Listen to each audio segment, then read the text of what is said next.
All right, here we go. Grizz Nation, we have another episode here. Great episode for you. With me is Luke Rounds. Thank you, Luke, for jumping on. He's always a reliable guy to come on here, man. Former Grizz with us. And then we have Toby Wada. Got it. Nope, said it right the first time. Wada. Wida. Why, damn it. As in, why the hell? Why the hell did I do you say that spell wrong? it that way? Yeah. Oh man. So we have a great episode for you guys, and we'll kind of go into the gist of it in here in just a second. But I just wanted to let you guys know to rate, review, and subscribe to the podcast wherever you listen to your podcasts at. But foremost, the reason why we're on this podcast is to talk to Toby about the good old Grizzlies collective, and it just launched as of midnight last night. So good things happening around the Grizz collective and wanting to get a little bit more. So Toby, thanks for coming on with us and just giving us a recap and more knowledge and information about this. You bet. Happy to be here. Thanks for having me on. I'm looking forward to sharing some information. Totally. Well, just to start out, give us a little background of yourself and then also good old Grizzlies collective and how you got started. All right. Well, let's back it up about, geez, are we at 18 months now? So, do you guys remember who Ed O'Bannon was? Luke, you should. He's right in your generation, right? So, do you know why I'm talking about Ed O'Bannon? I do not. Remember? No. All right. His lawsuit, right? His lawsuit, exactly, yep. Adam. So he filed a lawsuit in the early 2000s because he was a player. He was a basketball player for UCLA. And at the time, they came out with a video game similar to Madden, but it had college players in it, or NBA 2K. But it just had college athletes in it. Well, here's this college player who looks at a video screen and sees his likeness and his name on the back of a jersey, and he's making zero money off of it. So he filed a lawsuit. And 20 years later, the Supreme Court finally ruled on it. So this would have been 18 months ago. The Supreme Court ruled that college athletes could maintain their amateur status, but still get paid for their name, obviously, last name, or their name, image, pictures, and likeness, think video games. And so when that happened, lots of schools jumped right into a collective, but lots of schools meaning the big Power 5 schools, all right? And so fast forward about 5 months from 18 months ago, and Texas A&M signed one of the largest or the best recruiting class in all of college football. Well, that was when Nick Saban started giving Jimbo Fisher, started hassling him about the slush fund and how they had a $22 million slush fund. Remember that at all? Yes, yep. I remember that. Okay. So when you hear a $22 million slush fund, what do you immediately think of? Adam, you're pretty young, so you may not remember SMU, but Luke, do you remember SMU? Oh, yeah. Yeah, they have a 30 for 30 on it, so I'm sure Adam's seen that one. Oh, yeah. Yep. There you go. Okay. Eric Dickerson, right? Yep, exactly. Yeah. Exactly. So when they were talking about slush fund, I think that's what I started thinking of, and I believe most people were probably thinking the same thing. Here we are in Texas again, they're going to pay players. Well, then I was listening to some other sports podcasts and reading on Twitter and all the ways we get information now. And I just was like, that's not a slush fund, that's NIL. So how did they come up with 20-some million dollars worth of NIL money? Because that's one huge booster, right? Yeah, it's a lot of money. And then that's a lot of money. and that's an annual. So how are you coming up with $20 million per year for NIL? Or is it just a one recruiting class, or how are they going to do that? And I'm one of those people that spends time that, get a thought in your head and you just keep rolling around, trying to figure it out. And eventually what I figured out was that it was a collective. So a group of boosters that got together, put their money down, and then if they follow the correct NIL rules, then sure, they can pay players to come to Texas A&M, and it's legal. It's not you have to do some advertising. You have to earn your name, image, and likeness money, and it's not by playing the sport, but you have to, there are ways to form a collective, have the slush fund, and have that be an incentive for players to come to a university. So I figured that out about in January and was like, I wonder why there's nobody for the Grizzlies that's done this yet. Yeah. Because I was like, if there's a Power 5 school doing it, usually somewhere within the Grizzlies, we've got boosters that are all over it and on top of it and doing it. And so since my brother works at the university, I called up Greg Sundberg, because I've known Greg for quite a while, and said, hey, Greg, who's doing this for the University of Montana? And he said, well, I don't think anybody is. You want to? And I said, well, maybe. The first thing I got to do is see all of the university's rules on it, make sure I know all of the guidelines, make sure I know all the rules so that for the student athletes, and also make sure that there's enough separation between myself and the university, because with a brother that works there, is JC your brother? JC is my brother. I assumed all of a sudden, yeah. Okay. And so, yeah, that's that tricky last name, right? Yeah.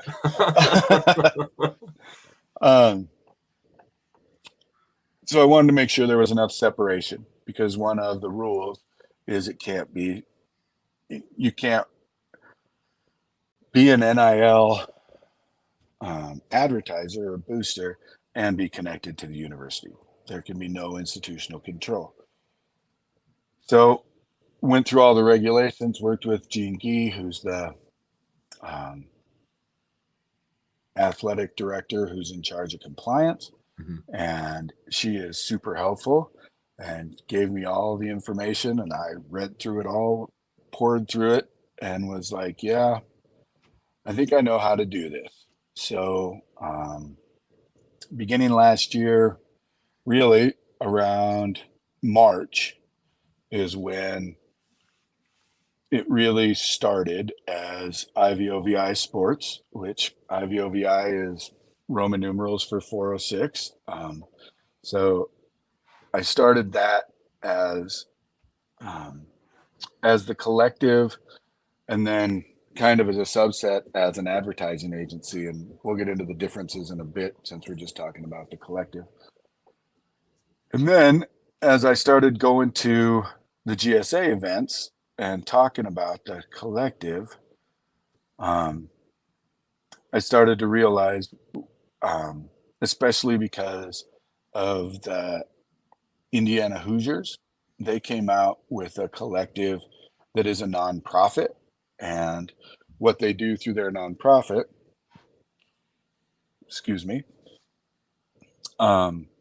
is they utilize the celebrity of the athletes to fundraise for charities there through Indiana. So as you're putting the pieces together, if you've got a $20 million slush fund, as we're calling it in quotes, slush fund, and you want to pay athletes, those athletes have to do something to advertise to be paid. Well, what Indiana decided was, if you had those athletes advertising for other nonprofits, then you're getting the nonprofits great exposure. You're getting them added fundraising through using the celebrity of the Hoosier athletes. And so that put me in motion for how to figure out how to utilize the celebrity of the Grizzlies to make a difference and do something better for the community, instead of just having them say, hey, I support 406 Sports, or I support IVOV Sports, because who cares, right? That does no good, and it doesn't do well. it gets the athletes money, but it doesn't do anything good for the community. Yeah.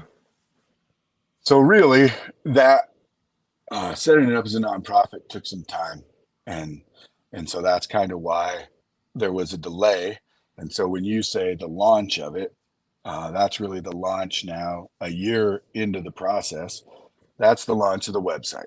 So our website now, good old grizzlies.org, is up and running and ready for donations. And so while I've done a few interviews over the past few months, now we are in full swing and ready to answer more questions and take phone calls and get emails from boosters interested to help out those Grizzly student athletes.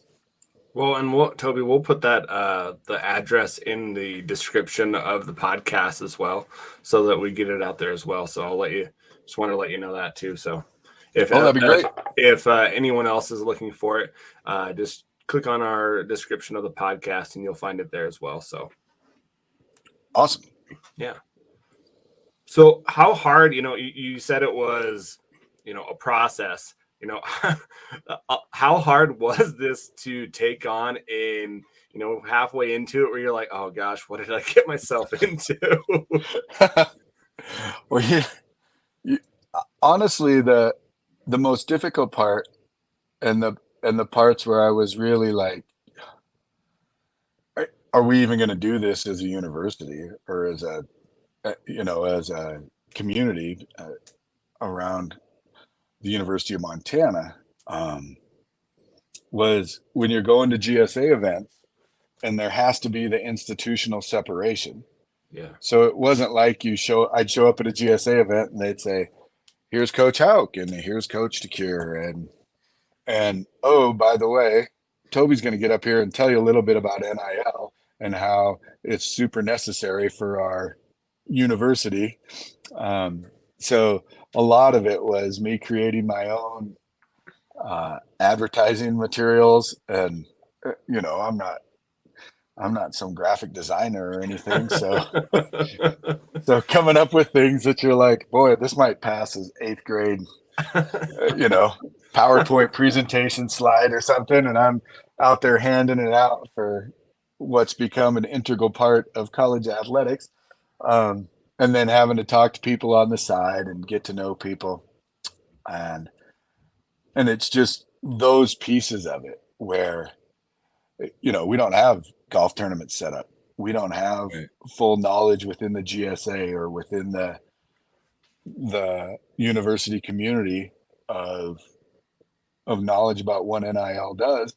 And so then it can almost come across as still scandalous. Like it still has a taboo about it. Like, are we really supposed to pay players? Is that okay?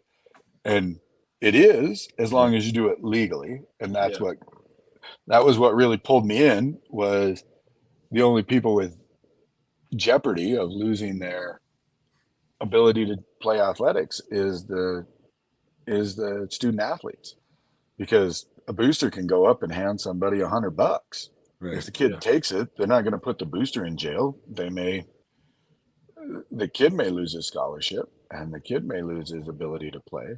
So, so that piece, connecting out of the institutional control, being friends with most of the people in the athletic department, and shoot, Travis and I Coach DeCure and I went to school together. I mean, we've been friends since I was 19 years old. So, to try and find that line where you can say that it is its own business. And while it's its own business, the same people that are in the quarterback club and the round ball club and the GSA are all the same people that are in the collective. So, walking that line in the beginning was a steep learning curve. And that was, like you're driving to a GSA event to walk around and talk to people in a parking lot, that kind of thing, You guys have fun in there. I'm going to stay out here. Well, yeah. I mean, or walking around the golf course like, hey, I didn't get to talk to you guys today. Let me try and tell you about NIL. Right. And so where I'd much prefer to just be playing golf and people knew who I was and knew that what I'm doing is good for the university and have a sort of organization behind me, but we're getting there. I think we're really, this spring will be our big change. We've already got people that have gone on to good old Grizzlies and donated, and it's only been live now for 8 hours. So That's awesome. That's awesome. Cool, man. So like you said, Toby, just to kind of go into, is it just football? Is it just basketball? Is it all sports that you're able to? Is how does that work? great question. The You may donate to any sport you want. There will be steps. So one of the rules, I'll give you the exact wording for the main rule that's important is the compensation or prospective compensation must be commensurate with market value. So if you want to give money to the tennis program, you can go on our website and there's a drop down. There's two different types of donations you can make. One is a one-time payment. One is a recurring payment. Then after you've chosen which type of payment you want to make, you'll look at your levels. There's a $500 level to be, obviously you can pick a dollar amount and put in your money. We'd appreciate every dime helps, right? But then there's a copper, silver, and gold level. And so copper is $500. So if you wanted to do that recurring, similar to the quarterback club, we just deduct the amount from your credit card or bank account each month, and that would get you into a level of membership. And I'm not going to go through all those because I'll forget what each one is. Sure. But there's three different levels there. One is 500, one's 5,000, and one's 10,000. The caveat on the 10,000 is there are some rules to having athletes advertise at your business. So anybody that's making that kind of donation will likely have to talk to me about the rules and guidelines. We'll go into some of them later on, I think. But so in that, if you wanted to give $100 to the tennis program, you could hit the drop down for tennis, hit the one-time payment of $100, and make your payment. Each of those go into their own bank account, and then one time a year, we will get together, make sure the athletes have done their commensurate work and done the advertising, utilizing their name, image, or likeness, and they'll get their money for doing that advertising. And it'll be divided up equally, or depending on, if it's $100 that's all we make for the tennis team. I hope it's more than that, but and there's 10 of them, then they'd each get $10. So it's dividing up equally on each sport. Then is that what I'm gathering there? Well, because the reason I asked that is I think about the number of athletes with football versus tennis versus all the different sports. There's just football's the main one, I guess, that really is 100 people almost versus we might have 10 or something on the tennis team. I don't know how many they have, but yeah, and it's a tricky issue, isn't it? For how do you keep a locker room together?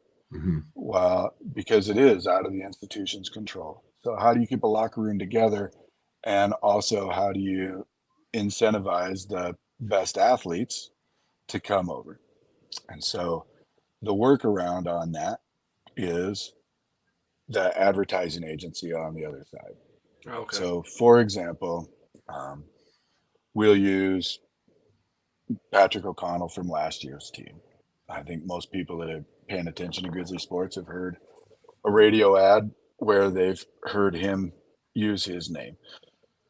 Well, more popular players and more high profile players are going to be able to do individual advertising that's outside of the collective.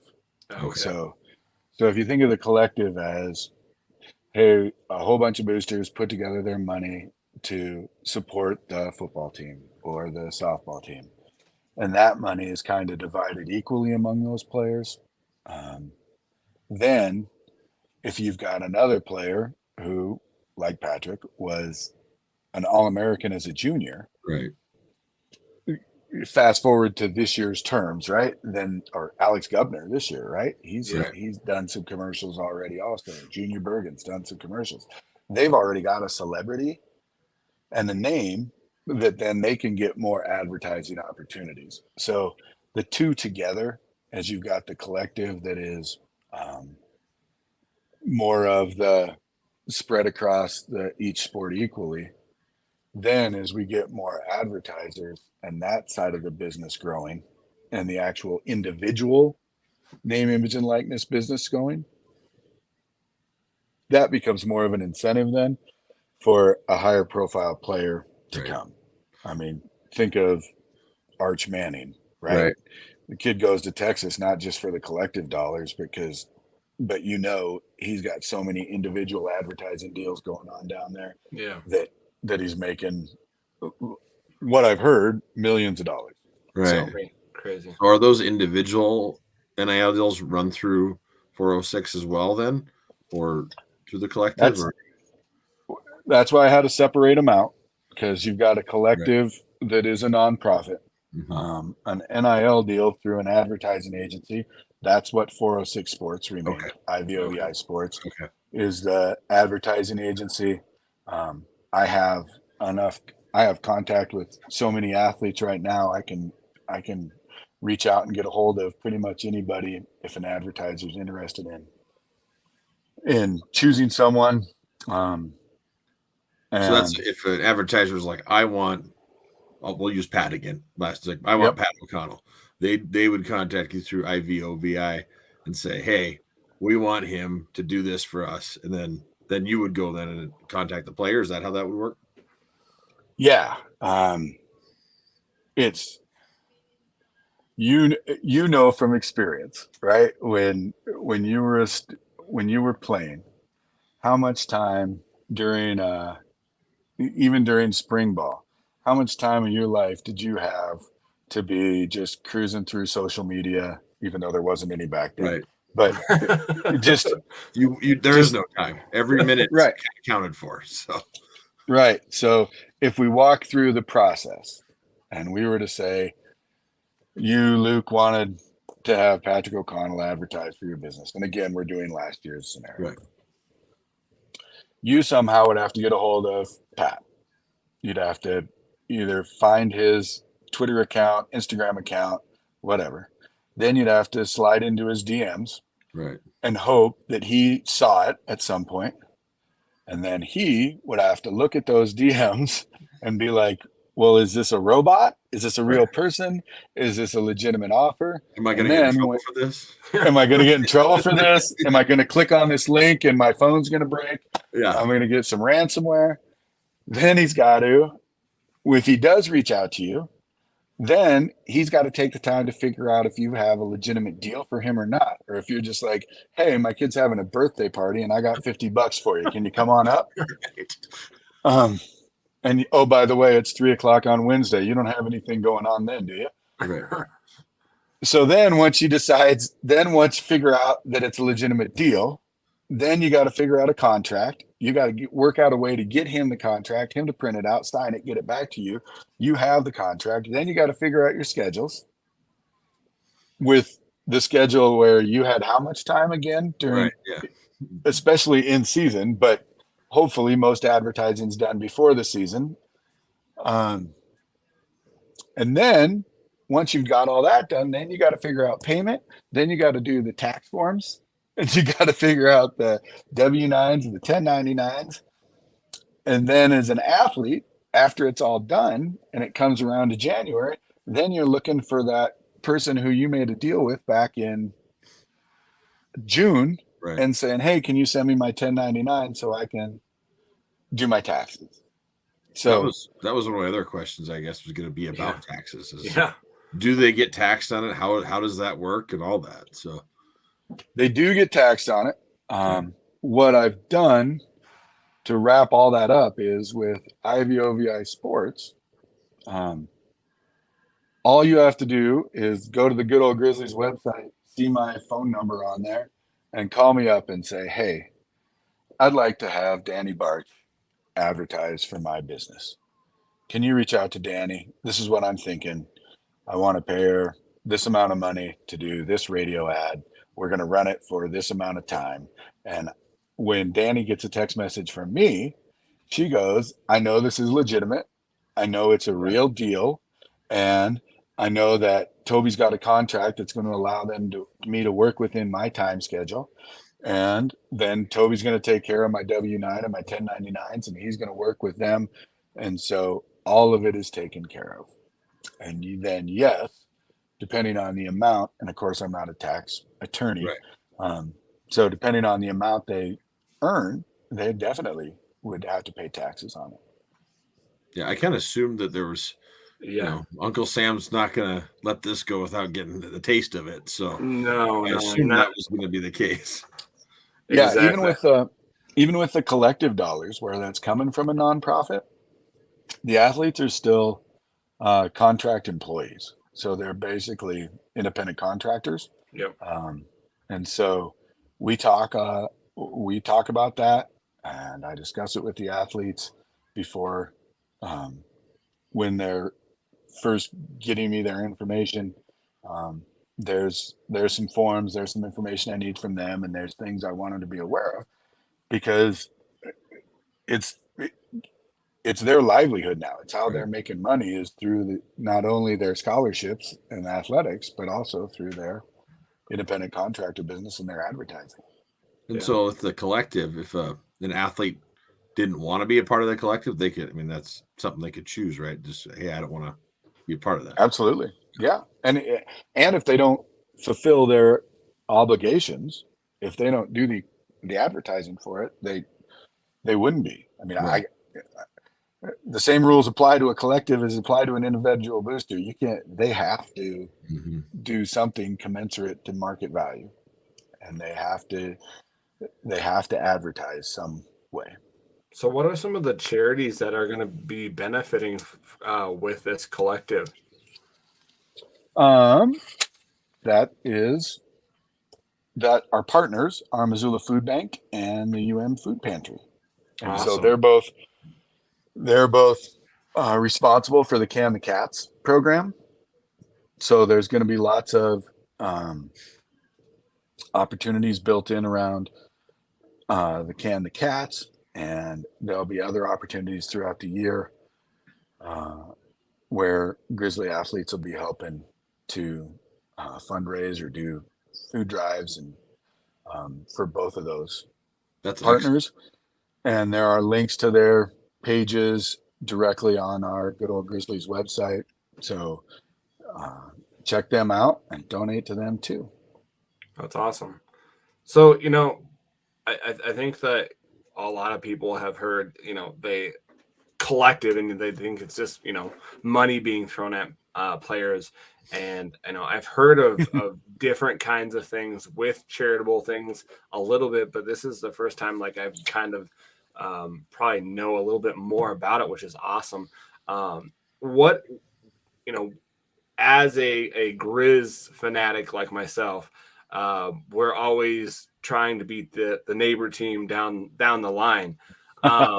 And we are bombarded, and I don't know if theirs is just not ran properly or what their deal is, or maybe theirs is legit, but we heard a lot more MSU stuff coming out with individuals. I know their offensive line had a shirt and stuff like that. How do you know any information on that, on how they got theirs going a little bit faster? Is it just not ran the same way? What are the big differences? And if you don't know, that's fine. I was just like, that was interesting how their NIL collective is so different. I I don't know a whole lot about what Bozeman State's doing. Yeah. I haven't. I don't have a big in down there with what they're doing. I think they benefit a lot from, or they benefited a lot this summer from um, a reporter um, who who put it out there that they were the first NIL collective in and looking to get a FCS. scoop or looking to do a story or something like that. They made it sound like it was the entire FCS almost this summer that they were the first collective or something. Right, which was news to me. Yeah. Which was news to me and most people, especially most people in GSA, who were like, there's a guy that's been walking around collecting money for months now for University of Montana. So I'm not really sure what you mean by the first one in the FCS. And then there's some other schools that were on it right away. And so even then in his article, he had to say he had to change it. And I mean, it's social media. It's people trying to get a scoop. It's people trying to get a story. And believe me, anybody that wants to support NILs and get the word out, I think it's great because it's not like the student athletes have the time or the ability to go out and market themselves. I mean, they're in spring ball and they just finished up winter conditioning for football. Basketball players just finished up their season. I mean, so anybody that wants to run a story, I applaud on NIL. I think it gave me a little bit of publicity because when it came out, of course, other reporters saw it. So I got to do a couple of interviews. I just already decided I wanted to be a nonprofit. And so that's what made it so, like, during the football season, I wasn't just fundraising as much as you'll see this year. I think you'll see a lot more proactive from me. If you're not ready to take donations, why try and fundraise? Right. Exactly. You got to have it in place before you start taking donations. Yeah. So even though I had people reaching out wanting to put money in, I had to tell them, hey, can you wait? Because there's no reason for you to put in a donation now that then isn't going to be tax deductible. And so I had to put them off a little bit. It sounded to me by the article that they had a group of boosters that had already decided how much money they were going to have. Okay. And so by the time they were ready to launch, like, they already had seed money going towards it. Sure. Now, when you're the I think AJ for the University of Montana, the center, I think he had a jersey line that he had put out too. Yeah. So individual NIL deals where an offensive line gets together and does something like that. I don't know that was the collective that was doing it. So I've heard people have asked me about, I've heard that they were putting money towards scholarships for players and covering the players. And I'm not sure how they would have fundraised fast enough to put that into place for last fall. I mean, to be able to not only have the fundraising done, but then also to have those student athletes advertise enough to make it worth the amount of a scholarship. That would be impressive. I mean, that means they had done a whole lot of work before they ever got to saying, hey, we're launching our NIL in August or September, whenever that was. I mean, to be that up and running and ready to go means likely the people running their NIL are in a much different economic situation than I am, because I can't fund a collective all by myself. Right. And it wasn't me and three buddies that were like, hey, here's $300,000. Let's go start paying off kids' scholarships. You know, Yeah.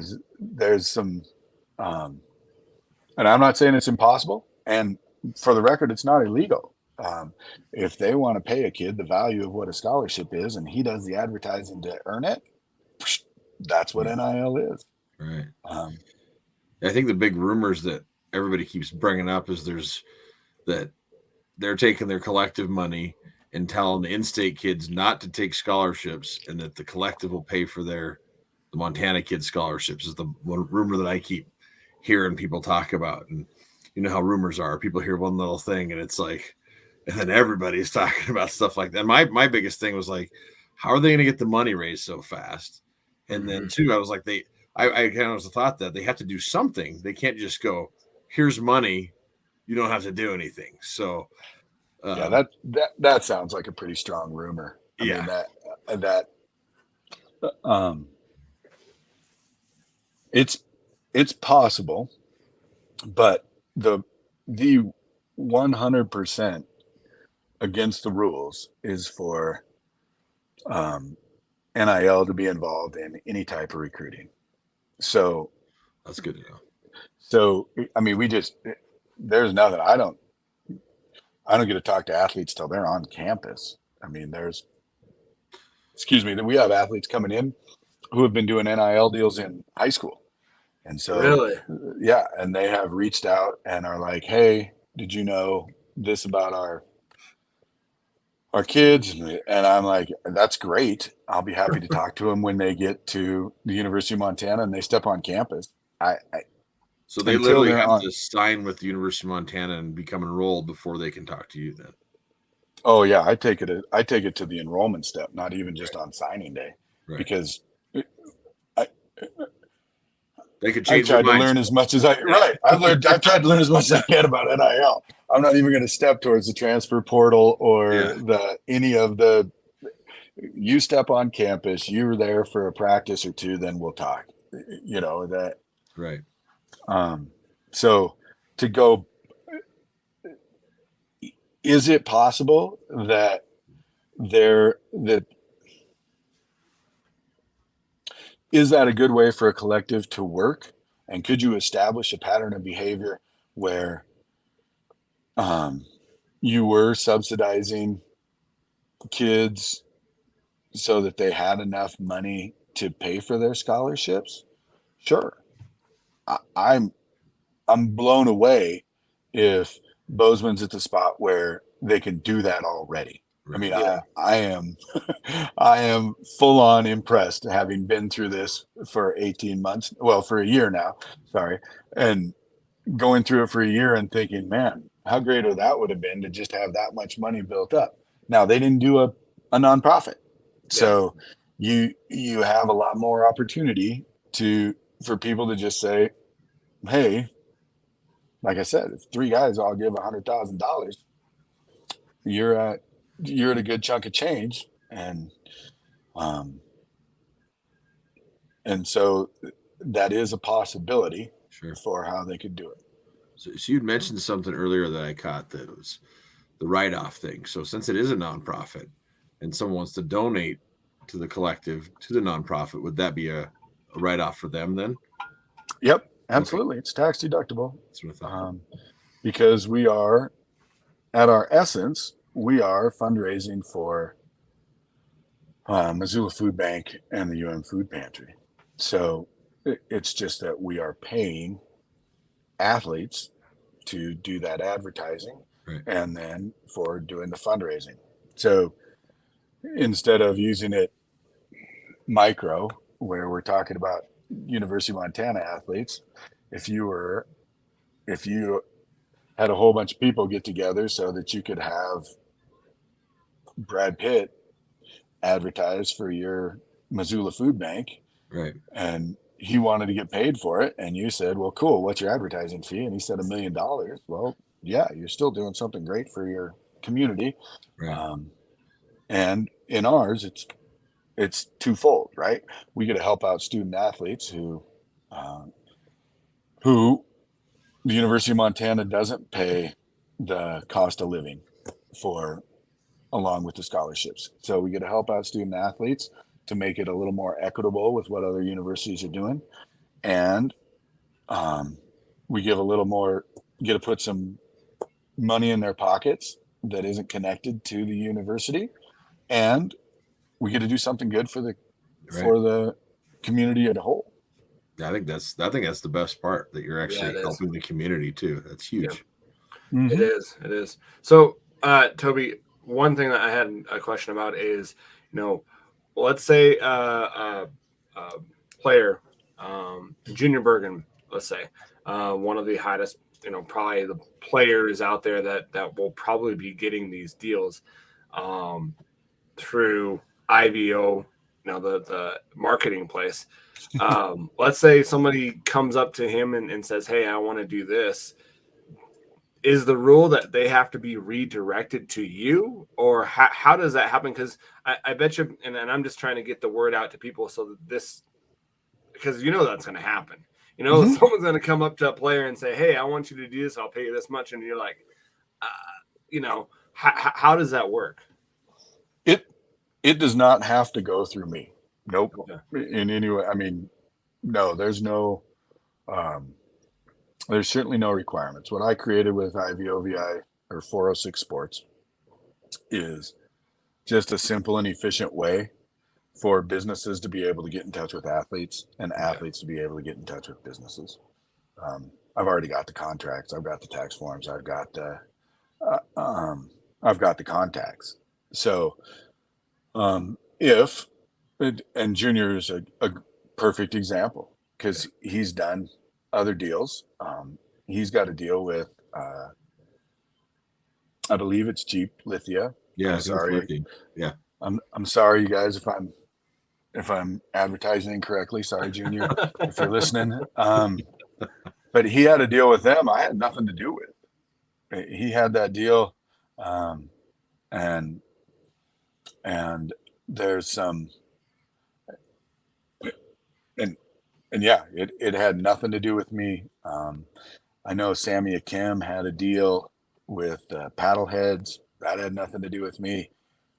I have had some deals. I have worked some deals with some players, and excuse me. And I think what I've created is a simple way.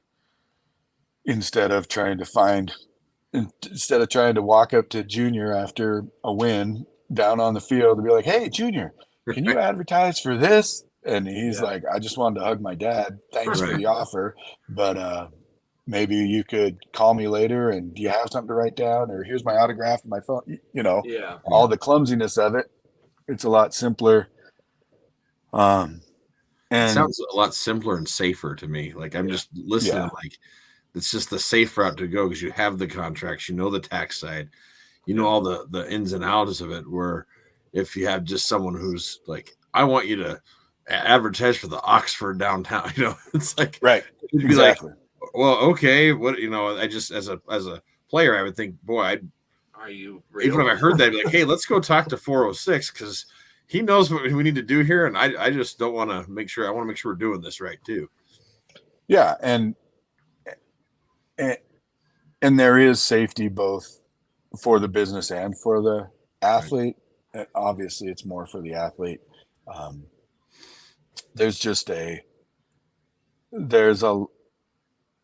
There's danger for the athletes, jeopardy for the athletes, in that people who want to be doing good and think they're doing good and just want to help somebody out. Hey, here's $100, here's $200, and then somebody hears about it, or somebody sees it, or somebody's girlfriend's brother goes to Bozeman or whatever, right. And it gets out there, and then all of a sudden the whole University of Montana is doing all this illegal, and they're paying all their kids, cash under the table. I've set up a program that's completely above board, completely legitimate, and is a safe way for the student athletes to interact with advertising and boosters. Well, and I think that's, Toby, with this, just like ever-changing landscape in NIL. I think that's probably the best way to do it, just because you don't know what's going to happen down the line with, politics getting involved, and with, the NCAA coming out with maybe something else, or you just never know what's going to happen. If you're on the safe side, at least you know that you're going to get paid. And so, with that, how do you stay current with everything? And is it something that you put in there where you're like, hey, I think this is going to happen, or have you talked to other politicians, or how does that? And I know you're probably some wiggle room in there with how things might change with Congress and everything like that. Well, you're more accurate than you even know. There was in December, there was a meeting with the NCAA, and lots of people inside the athletic departments all thought that the NIL was going to change. Yeah. And so that was another holdup on, like, well, do we really go, or do we wait to see what the NCAA rules in December to then know how to form a collective and know how we adjust with the advertising agency? And then in January, as the session started here in Montana, there are bills up regarding rules for that advertising, because our universities have trademarks and logos that they own.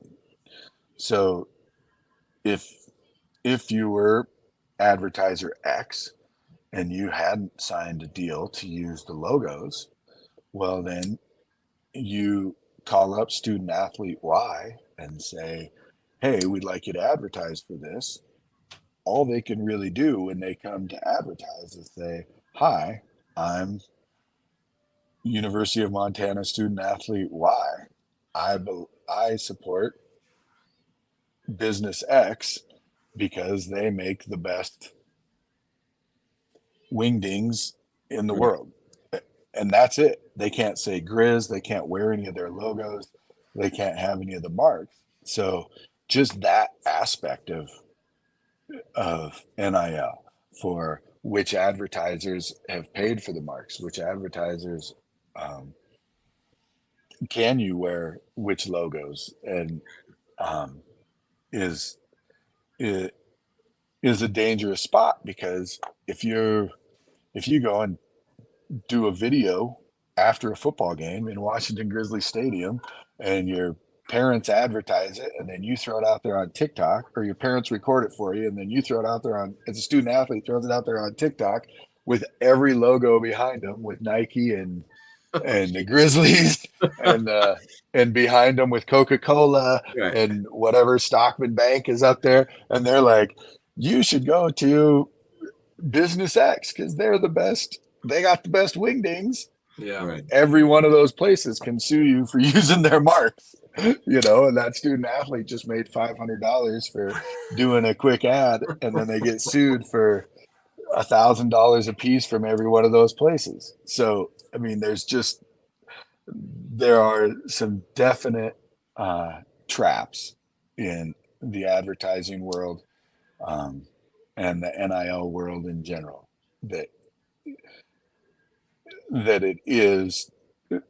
having a resource is worth it, and reaching out to me to make sure that the transaction goes well, it will be simpler and safer. So when players are working with the food bank, are they able? You're saying that they are able to wear the Grizz apparel and stuff like that? Well, that's in current negotiations right now. Okay. Because of though I'm not going to speak for the university, because again, I'm not affiliated with the University of Montana. We are going through negotiations right now on how those players will be participating in food bank and food pantry activities, my hope and my we're a ways down the road on the negotiation, so I think that's something we're going to be able to work out. It just makes sense. I mean, it's something that the university supports with the Can the Cats. You're doing stuff that's good for the community. Of course, the university wants to highlight and make people aware, excuse me, that it's their student athletes who are doing good things for the community. I mean, like when they go and read to schools, things like that, they're wearing Grizzly apparel. So it makes sense. Doing work for a food bank through the collective, through agreed upon activities, is much different than a straight advertisement. And that's where the fine line is. And the laws that are up in front of Montana's Congress right now are more speaking towards the individual advertising. Okay. So this is a question that I think, Toby, you'll remember from years ago, but like down at the press box and other businesses around town, I remember they used to paint Grizzly athletes on the storefront. So if they were to do that now, would they be because they would just pick, the best ones and paint them up there and stuff. And so if they did that now, would that business be in trouble? Like if you were Junior Bergen or Governor and you walked by and went, hey, I didn't do that, and there's your number and you're painted up there. I mean, you can't really see your face, but you know who it is because it's that number and all that stuff. So how would that work? I think you're in I would have to pull in the guys from Learfield that do the contracts for advertising. Mm-hmm. Then I wouldn't want to speak without. Right. I mean, I can throw out my thoughts from the NIL side. Well, let's say a business want to do that. They could go through you and go, hey, I want to paint his picture on the front of my storefront because, like, let's say like the M store, because they're not affiliated with the university. And they said, we want to put them on the front of this. Could they do that? If they had a license to use the marks. Sure. Okay. So if they had paid to use the marks, then sure, I would go and talk with the compliance department with Gene and say, hey, this is what the ad looks like. This is what we're wanting to do. And then I'd work with the trademarks part of the university too. And I've forgotten the woman's name, and I worked with her so much last spring. I apologize. Okay. Just to make sure that we did it all by compliance. But so there's really two ways you could do that. Sure. If it was the press box and what they were doing 20 years ago, I mean, a case could be made that if you put number 58 up there, you would say, well, that's definitely Patrick O'Connell. But then you might also say, well, number 58 that played with us was somebody else. So if you can't really see their face, and the other part of it is when you're buying advertising through the university, you get some use of those images. And I'm not, again, I don't know what all the breakdown is. I just know it from the side if the athlete's trying to make the money, how we would follow those procedures. So I guess a follow-up question on that side is let's say an athlete was like, hey, I want to do my own NIL deal, like to promote themselves. Is that something they could run through you too? Like if they wanted to, like I think I saw Sammy one time was trying to sell shirts with his number on it that didn't have the Grizz on it, but it was like a maroon shirt with an 18 on it or something, or someone wanted to promote themselves somehow. Could they do that on their own? Is that something that they could do? Yeah, they wouldn't need me for that. Okay. If they wanted to,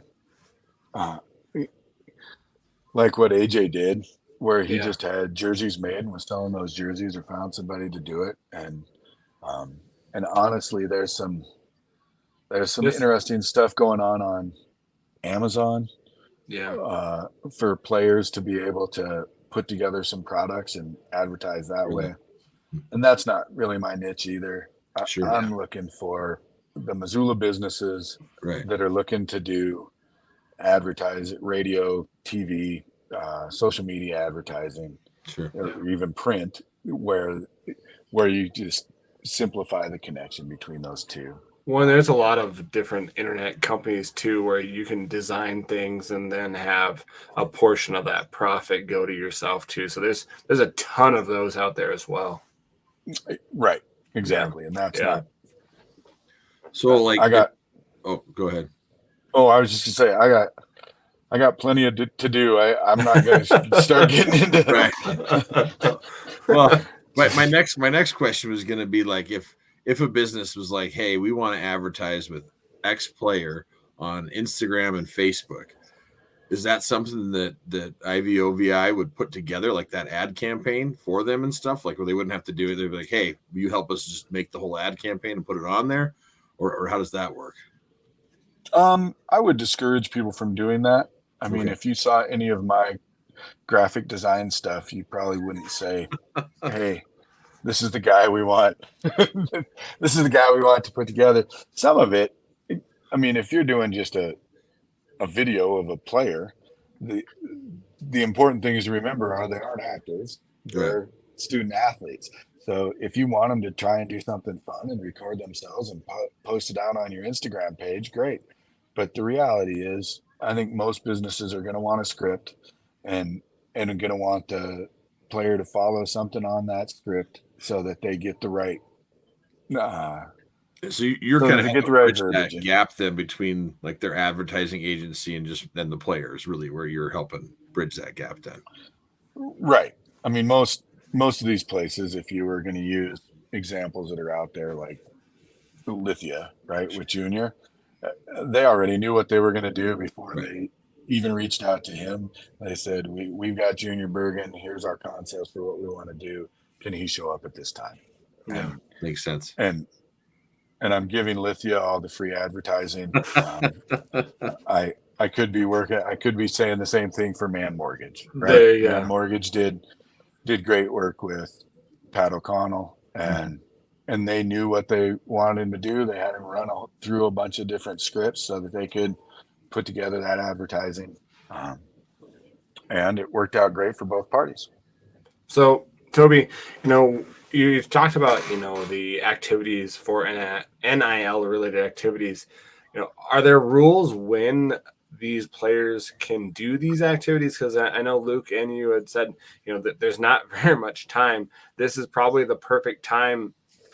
People that want to invest right now, this is probably the perfect time right now where spring ball is going to be, finishing up here in April, and there's going to be some downtime before summer hits where you could start getting a line. So if you're listening to this is probably the best time to do this, and get involved.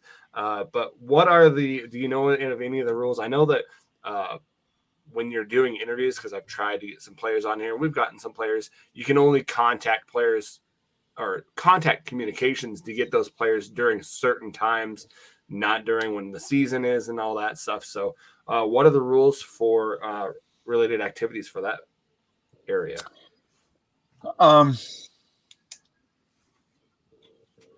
Well, I'm not a media member, so my rules for engagement are a little different than media members. You're absolutely right. If most of the Grizzly contracts for the companies that have marks and do advertising through Learfield and through the University of Montana, their contracts come up and they start having those discussions in May and June. And hopefully this year we get some partnership with Learfield so that we get to see more student athletes in those advertisements. It'll be really cool to get to see some of the players on the signs around Grizzly Stadium and getting to see some of them getting paid for even some of the videos that go up on the boards for the commercials, that kind of stuff. But yeah, to get enough time from a student athlete, and we're talking mostly football here, because it's their spring ball and their and then after spring ball, then they're doing summer workouts. But that really is the best time to do advertising with them, because once the regular season hits, I mean, you get maybe a couple of hours on a Sunday that they have off. Or Luke, how many Yeah. hours do you think on a Yeah, no, after a game day? there's not a lot of time. I mean, at all during the season, and so that's I'm thinking of the same thing. It's summertime. I mean, you don't have class. You do have your summer workouts, but if there was ever a time, if you're in Missoula, then that would be the best time to have actually time to spare to do those type of NIL deals and advertising.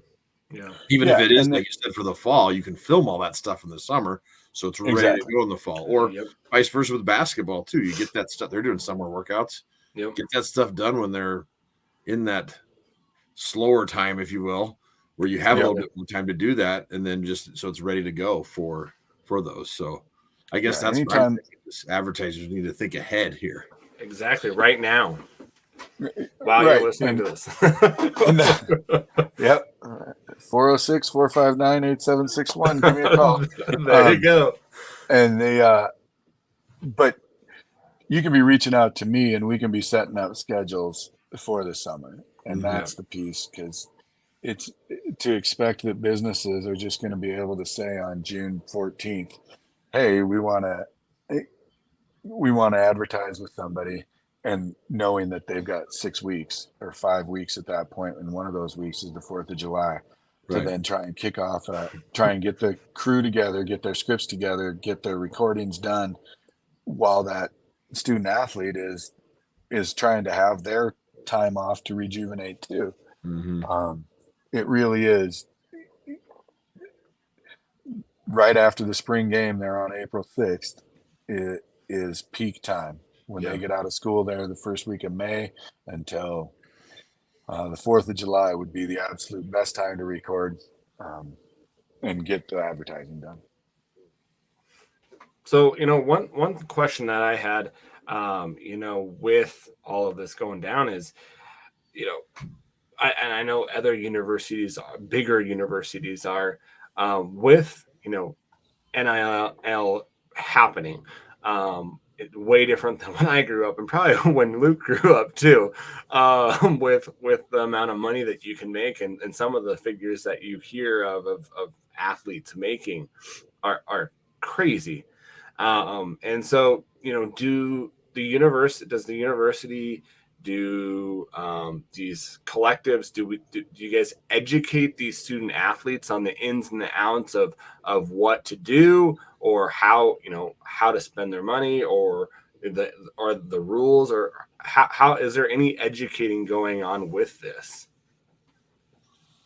Yeah, for sure. I wish we were at a place where we were like the University of Miami throwing out $500,000, or I shouldn't say the University of Montana or Miami, the boosters with working with the University of Miami student athletes that are talking about $500,000, $800,000.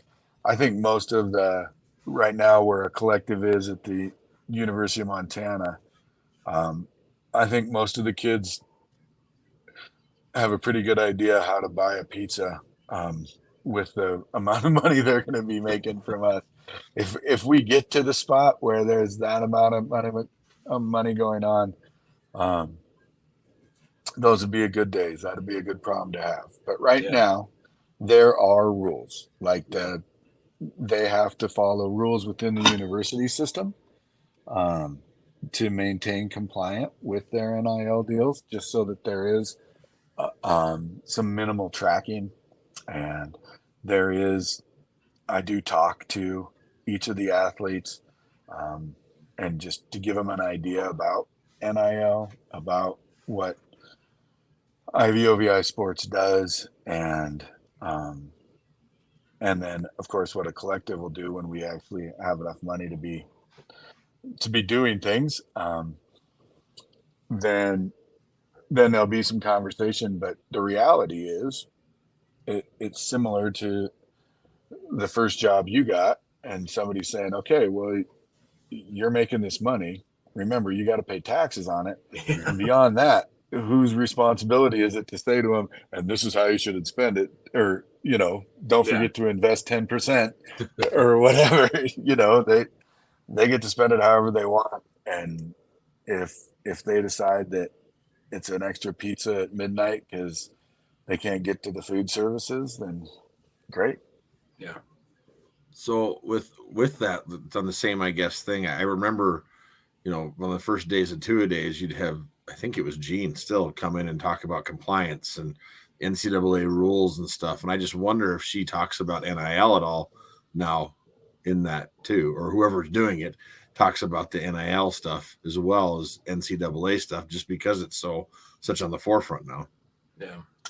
Boy, I gotta think so. I would assume that they're having those talks too, because that's the number one thing at the university is you want to make sure your kids are staying compliant and they're not breaking any rules, so that all of a sudden you're not getting in trouble as the coaching staff, or the player all of a sudden can't play no matter what sport it is, so that they, that's the goal, is they can be on the court or the field or whatever it may be. So right, exactly. And I'm sure there's some conversations that happen then, and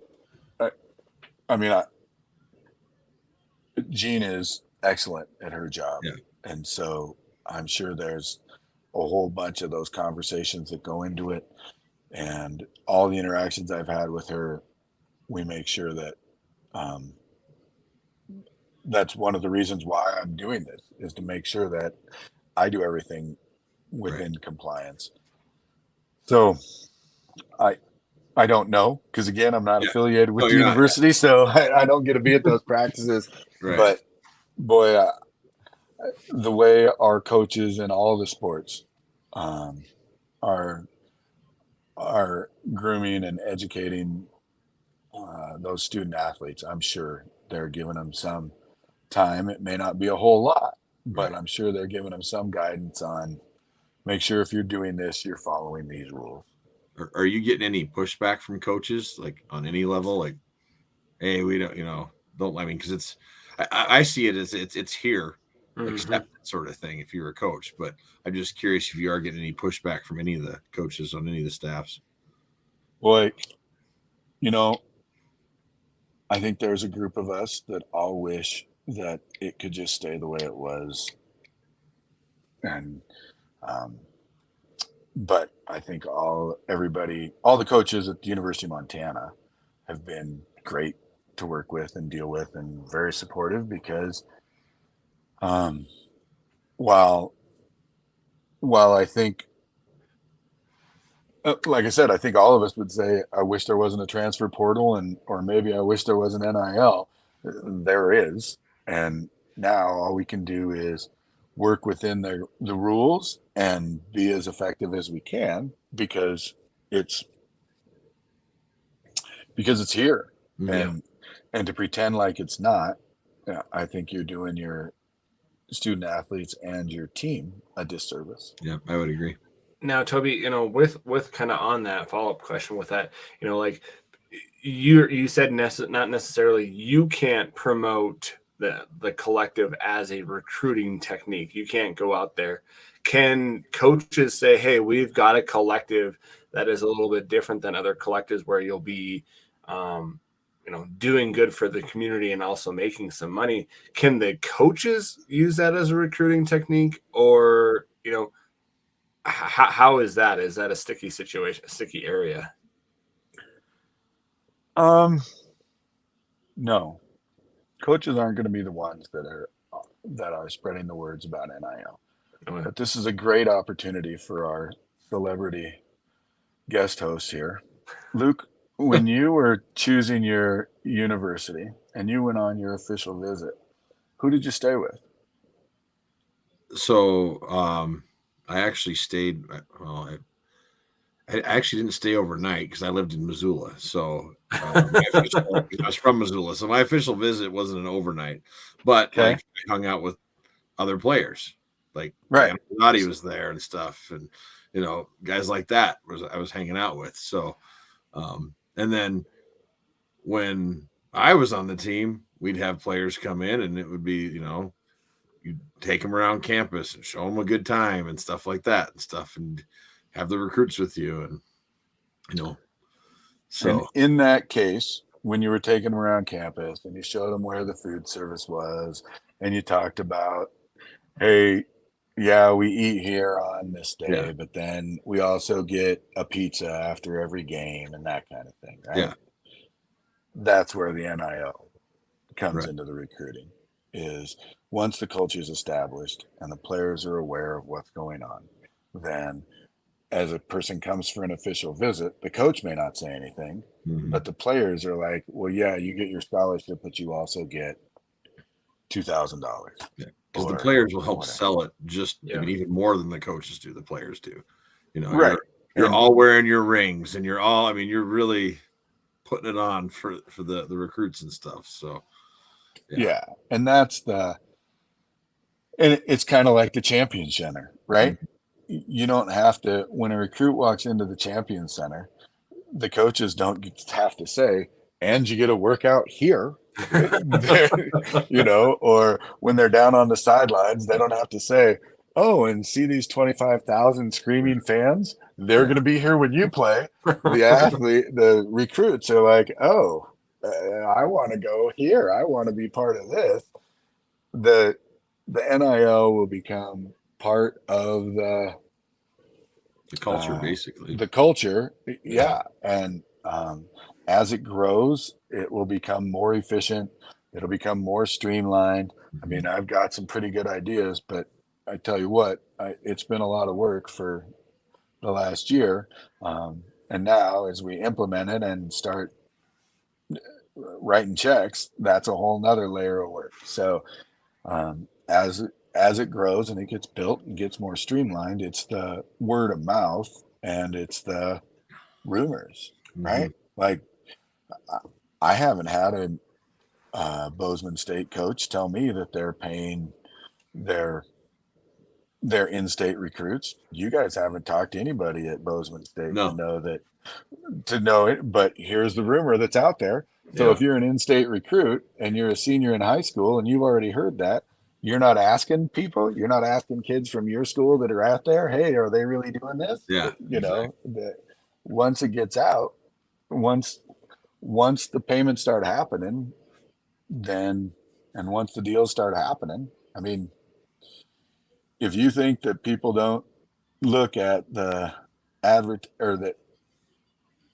me back up because I said people and I meant, if you don't think that recruits and student athletes don't see the current advertising being done by current Grizzlies and think, I want those programs, I want that kind of money, you'd be mistaken, because they may not want to advertise for every advertiser out there, but they all want to advertise. Right. So. So, with the work that has been done, what's the weirdest kind of interaction, or even just like some of the weird deals that you have heard from players getting those types of things? I've had some really cool interactions. I've had some parents who are concerned about their kids and who see what I'm doing and have reached out and talked to me. And after I've had a chance to talk to them, I've become really grateful and said, hey, thanks. It sounds like you're really well-intentioned, good intentioned, and trying to do something good for our kids. Those have been really fun and some pretty cool affirmations. Probably the weirdest I've heard and the most disconcerting is about that University of Miami program where they had a recruit coming in and he put out that he was going to make $800,000 in his NIL deal. Yeah. And the other guy at the University of Miami, who was all conference, was only making $500,000. And so he was like, well, I'm going to leave and go in the transfer portal. And here's the poor coach going, wait, what now? I didn't have anything to do with this. Right. I mean, and so, so I think that piece, that danger of NIL for the locker room, um, when NIL is here, and it's important for schools to stay relevant and competitive. How it is, as long as it's a tool that helps in the locker room and helps the university, like that situation really sounds like it was causing friction in the locker room. Yeah. Oh yeah, definitely. Could totally divide a locker room. Oh, Yeah, fast. Yeah, exactly. You know, I had kind of a I run through, so since all this NIL has happened, I've kind of run through my brain of like, oh, they should, do this and do this. Like, one of the things that I kind of came up with was like have like the Grizz offensive line.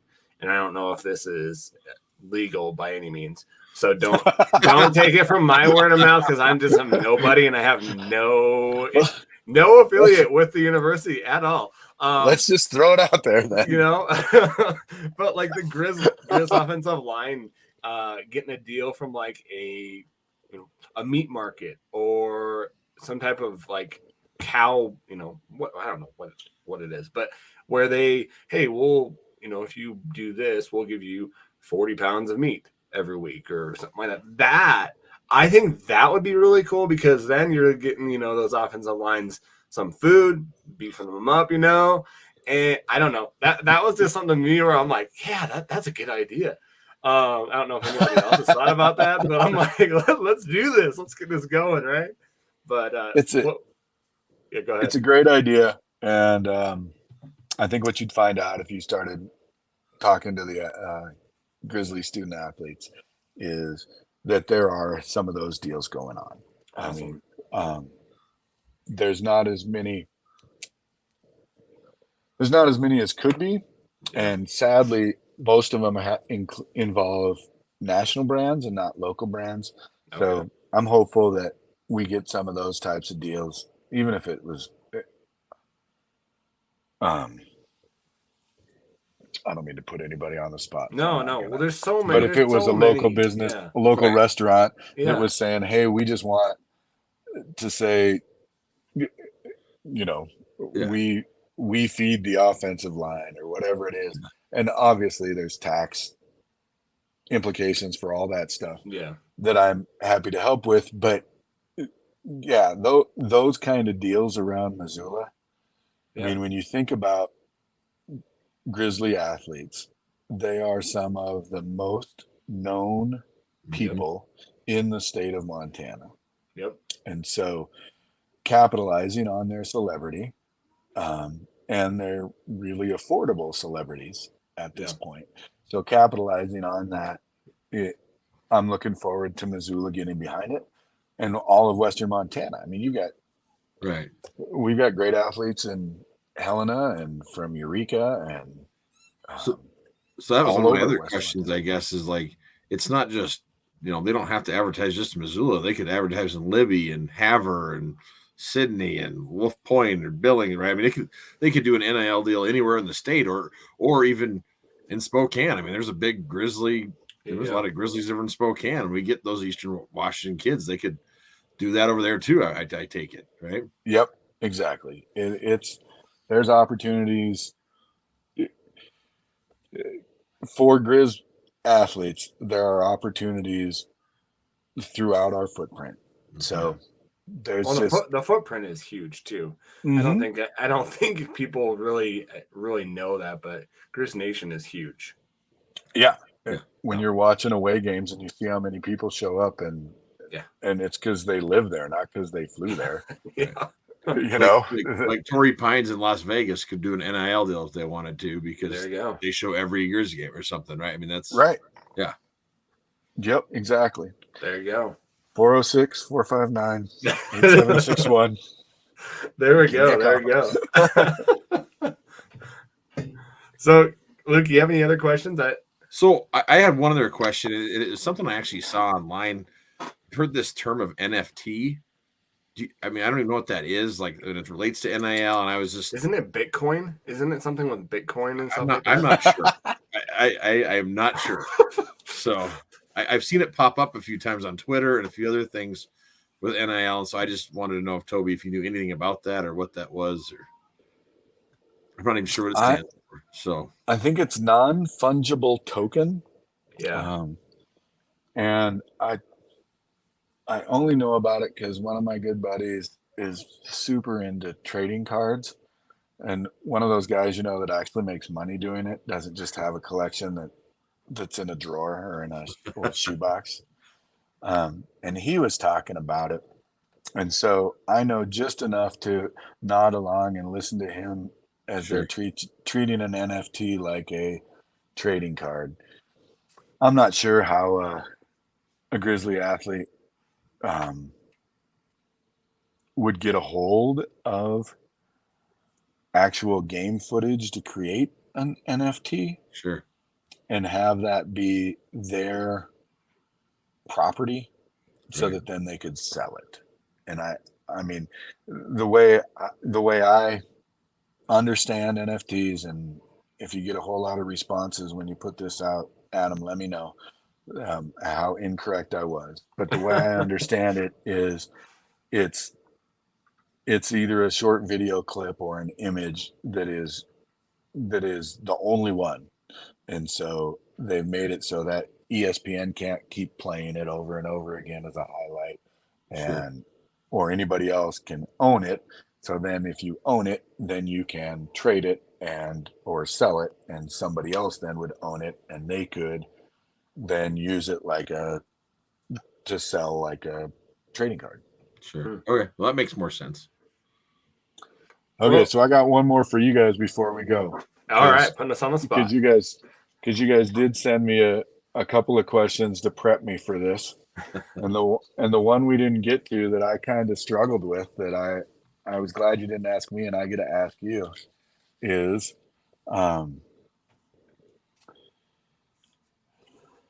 with the way that college sports are today, with the transfer portal and NIL, what are your thoughts on what colleges need to do to stay relevant and competitive? And so my first question is, because I think we should all get to talk about it, Yeah. is what do you, Luke, what does relevant mean to you? So I guess when I think of relevant in today's landscape, it's actually having a collective and having a place where if a student athlete was interested in an NIL deal, they had a place they could go to it. And I'm glad that we had this talk, because I was unclear about the difference between IVOVI and the collective. Mm-hmm. And I think having them separate in both actually gives us an advantage. So, because when I was there was your Andy Pedicks of the world and your Tim Bushes of the world that, were going to could have got NIL deals because of how good they were and stuff. Your John Edwards, Johnny Montana. I mean, that could have been huge. So, right. So having that side of it with the 406, so that the individuals could do it, but then also having the collective so that as a whole they can do that too. I think that's a huge opportunity and keeps us relevant in today's landscape, where kids they're looking at that. They're on Twitter, they're seeing the advertising, and they're gonna, when they come on those recruiting trips, I thought it was a great thing that you brought up. The players are talking and they're gonna ask, is you guys doing NIL? What's going on? And if our players are saying, yeah, we've got this set up, and let's say we're competing against the Eastern Washingtons of the world or the University of Idaho's, and theirs aren't set up, or the players aren't very enthused about it, or like, yeah, we really don't get much. You always hear about Eastern struggling with money. Well, that might be that edge that gets us that recruit that we need. So I think that's what's going to help keep us relevant in today's, social media world that it is. So Yep, exactly. Adam, what do you think relevant means? Well, I think of it as a broader kind of aspect where it kind of has a couple different things in it, right? It has that part where you're getting those recruits, but I also think it's putting yourself in those markets, right? So if you, like Luke said, if you're getting a guy from the Washington area, you're going to be wanting Washington business areas where you can put possibly his recruiting or his NIL deal so that you can be getting that market and say, hey, that guy that you played against, or hey, that kid you watch football with, oh, here's his NIL deal. You might want to come to University of Montana. Anything and everything that would be able to get people to look at University of Montana, to look at the sports in Montana and grow the brand, I think is keeping us relevant. Also, just keeping up with the Joneses, right? We have a huge giant in North Dakota State that is funding and has massive donations. Their practice facility that they're building is amazing. And so, keeping up with them so that we can compete and beat them when we do, and it will happen, is what I think we should be doing. This is just the start. And I think, Toby, you've done a great thing with starting this. And I love the aspect that makes me feel good is just the nonprofit and the charity side of this, which I think everybody can get behind, which is an awesome thing. I'm just glad that we have something like this, because I know that those student athletes work extremely hard and more than anyone and ever could imagine, right? And you can have your thoughts about paying athletes and not paying athletes, but until you actually see it and feel it, you're not going to really have a good perspective on it. And this is like the non-athlete that hasn't played college sports, so that's just me. But I couldn't play college sports if I tried. I'd be the practice dummy. That's what I would be. So, but yeah, I think that's what I think. I think that just getting us into other markets, getting ourselves to a better position where we can say, hey, we've got the best collective in the Big Sky. You don't want to go to those other schools. You want to be a part of the community. You don't want to just be a part of a collective. You want to be a part of the community. And I think that's powerful. Yeah, Adam, I think you bring a great point there. My head's going to, we talk about Grizz Nation, and you see it all the way across wherever they go, we have a great following.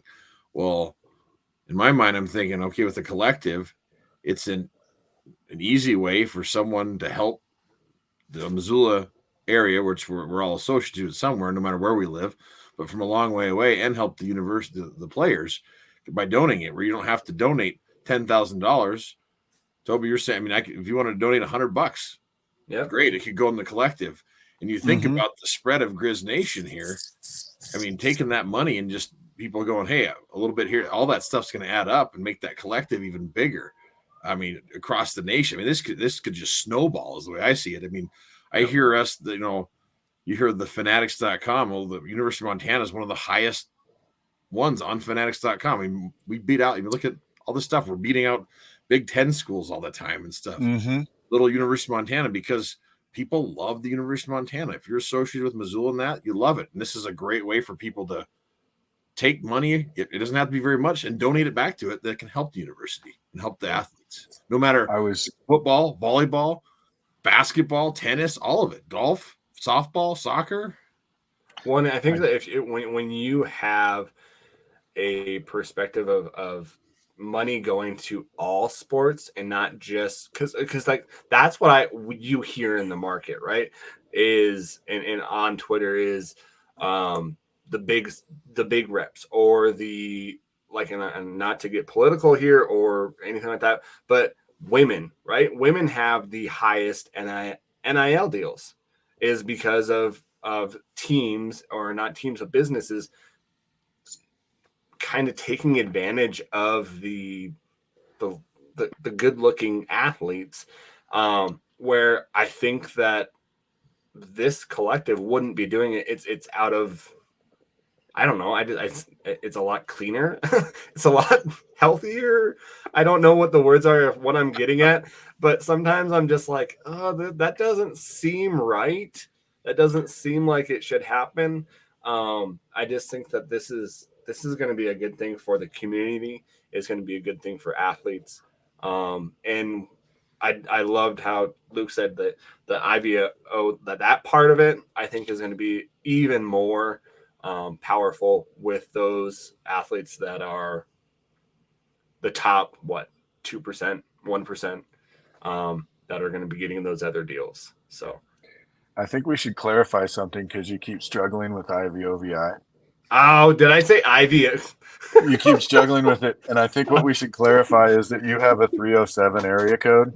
Yes, So you don't have a 406 area code, so it may not translate for you to know no, that it's 406 for Montana because you're I still holding on to that Wyoming area code. I know. I grew up in Montana. I live in Wyoming, and so I grew up in Laurel, Montana. So, but yeah, I'm not the greatest at speaking, but I'm doing my best here. Well, So, I think the reason why I brought up the relevant is because I wanted to make a point. Because in the Big Sky Conference, the University of Montana is relevant. I think we hear other coaches talk about it all the time, and the run we had years ago where we won, what was it, 12 straight Big Sky Conference championships. Um, I think University of Montana is going to be relevant. It's not like it's a school that's going away. There are plenty of kids that grow up thinking, I want to play for the University of Montana.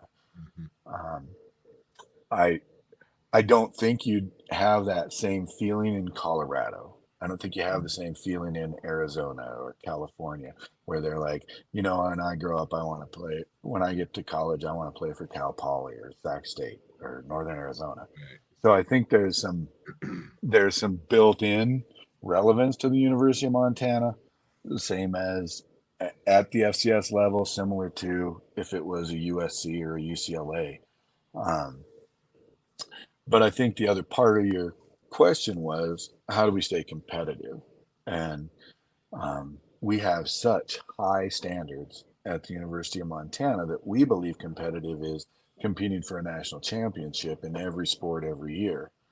And um, and the reality is, to do that, we need to take advantage of all of the resources, not just wonderful facilities, top in the FCS, and some of them are top in the country or match those in the country. I mean, our stadium experience for football is is among the top in the country. And this is just another, and the collective and NIL deals are just another way to ensure that the best athletes we can get coming to the University of Montana continue to come to the University of Montana. You've seen, since Luke was in school and since I was in school before him, you've seen that our top athletes start to go out of state. And so having that extra incentive to keep them from going to a Pac-12 school and stay at home where they'd be the biggest celebrities in the state, to some kids that'll remain appealing. Others really do want to try and pursue their dream at a Pac-12 school. But I think with NIL deals and the collective, we have a great opportunity to sway some of those athletes who, now with the transfer portal, who may have gone to another school and then decided, if I could get a scholarship and have some extra money in my pocket to cover living expenses, because you guys know rent in Missoula is pretty darn high. Yeah. So, and those Grizzly athletes aren't making so much money with any NIL deal that they're buying a house there, because buying's even more expensive. Right. So if they're having to pay rent and pay for the cost of living in Missoula, this is just another way to try and get more athletes to our school. well, yeah, definitely. Toby, we thank you for coming on and kind of spreading the news about the collective and everything that you do. Give you the last last minute here. Give us a handle of people, where they can get in contact with good old Grizzlies, the collective, and everything that they need to know to get in contact and donate. Simplest thing is to just go to our website, www.goodoldgrizzlies.org. I do own .net and .com, so there's no websites there. You don't have to worry about being fooled, but it is .org. And my phone number's on it, 406-459-8761. You can leave me a message, send me a text, and I'll get back to you as quickly as I can. I am looking for supporters or people in the main cities of Montana or the areas to help. Like we have GSA leads around there. Would be great to have collective leads out there that could help with talking about the collective, because obviously I can't be everywhere all at once. And so having some advocates out there would be great. So if you're interested in doing that, working a little more closely with it, organizing some athlete events in your towns, all of those would be appreciated. And really, it's not some huge organization.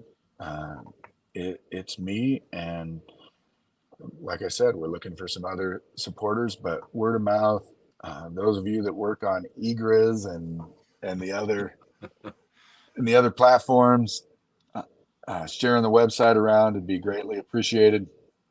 And I love the Grizzlies just like all of you, so I'm happy to talk about it. I'm happy to talk about ideas. I'd love to hear everybody's input on, hey, did you think about trying this, or what if we tried this?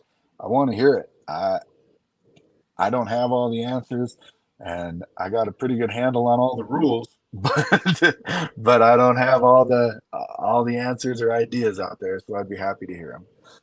Thanks for you guys, though, for putting this out. I really appreciate your patience with me getting on here, and appreciate what you do for all the Grizz sports. Just the podcast keeps more people interested and involved in Grizzly athletics.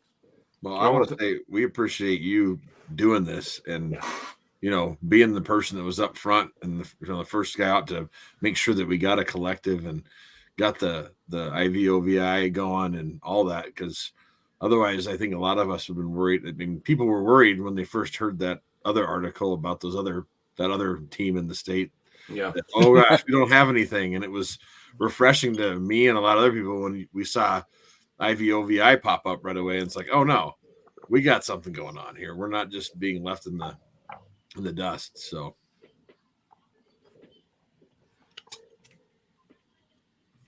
well, thank you. Just lost connection there. Sorry. All right. I don't do gratitude well, apparently. And then you started saying thank you. I'm like, and I'm out. There we go. No, it has been fun. I hope it didn't come off as I was burdened by it or anything. There was not at all. No. There was some difficulties, but it has been fun, and it has been my pleasure. It's great to get to work with the student athletes and get to know them a little better. And I've had experiences with boosters that I didn't think that I'd ever get to see. I really like Grizzly athletics. So yeah, that's great. I'm glad so, Toby, it's being. Are you guys gonna have a shirt? Are you guys gonna do like a shirt for the collective? At the first membership level, at $500 a year, you will get free apparel. So that's your incentive if you want to go to that level. We may do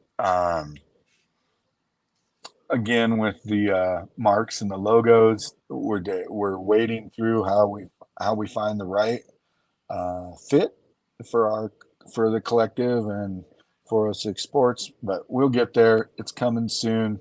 Okay, cool.